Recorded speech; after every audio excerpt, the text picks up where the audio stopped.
મિત્રો જૂન મહિનો ચાલુ થઈ ગયો છે, ચોમાસાની તૈયારીઓ થઈ ગઈ છે, ઝરમર ઝરમર વરસાદો પણ ચાલુ થઈ ગયા છે। આવામાં ગયા વર્ષે પણ મારી પાસે બહુ બધા પેશન્ટો હતા જે શ્વાસ અસ્થમા અને દમથી પ્રોબ્લેમો જે છે, આવા પેશન્ટોને જે માથાવાળી આખી એક્સરસાઇઝ ને વિડીયો છે એ તો કરવાની જ છે, પણ બીજી એક એક્સરસાઇઝ જે છે ખાસ માટે અસ્થમા દમવાળા માટે એને આ છે।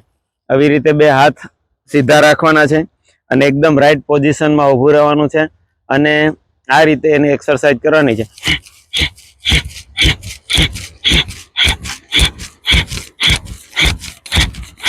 આ એક્સરસાઇઝ એમને ખાસ કરવાની છે। અને બીજી એક્સરસાઇઝ જે છે એ ક્લેપિંગ છે, અને ક્લેપિંગ એવું છે કે આવી રીતે 5 આંગળા છૂટા રાખવાના છે અને નાભીની સામે જ રાખવાની છે અને ઓછામાં ઓછી 200 ક્લેપિંગ કરવાની છે। અને ક્લેપિંગથી એ ફાયદો છે કે તમારી 256 નાડીઓ છૂટી પડે છે, પગના તળિયેથી નીચે સુધીનો જે કાર્બન છે ઉપર સુધી ફેંકાય છે અને એ કસરત કરવાની છે આવી રીતે 1 2 3 4।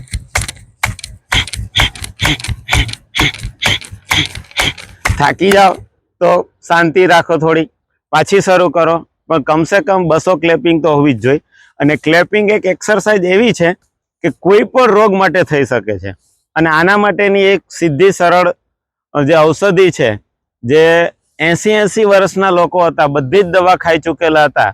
મારી પાસે એક પેશન્ટ એવું હતું કે એ પેશન્ટ એવું કહેતા હતા કે મેં અત્યાર સુધીમાં બધી જ દવાઓ જે છે ને એ વજન સાથે કરીને ખાધી છે, એટલે કમસે કમ હોમિયોપેથિક, એલોપેથિક, આયુર્વેદિક આ બધી દવા મેં લગભગ 20 કિલો વજન જોઈખો છે અને ખાધી છે, તો પણ ફાયદો નહોતો। અને એવો ફાયદો મને આજે તમારી દવાથી થયો છે। અને એમાં છે એક પાકેલ પપૈયાના બીજ, અને પાકેલ પપૈયાના બીજને ચટણી બનાવી દેવાની છે।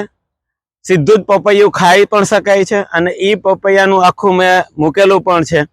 અને એ બીજ ખાવાના પણ કેવી રીતે, તો કે તાજું જ પપૈયું હોય તો સીધી એની ચટણી બનાવી દેવાની, અને ચટણી બનાવ્યા પછી એ ચટણીમાં લીંબુનો રસ, 1 ચમચી બીજ, 1 ચમચી લીંબુનો રસ અને 8 થી 10 કાળા મરી, અને નાના બાળક હોય તો એને ઓછી ક્વોન્ટિટીમાં પણ આપણે આ આપી શકાય છે।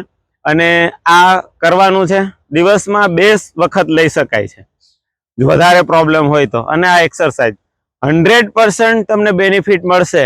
અને બાકી મેં બતાવેલા પોઈન્ટ જે છે એ પોઈન્ટ તો તમારે કરવાના જ છે।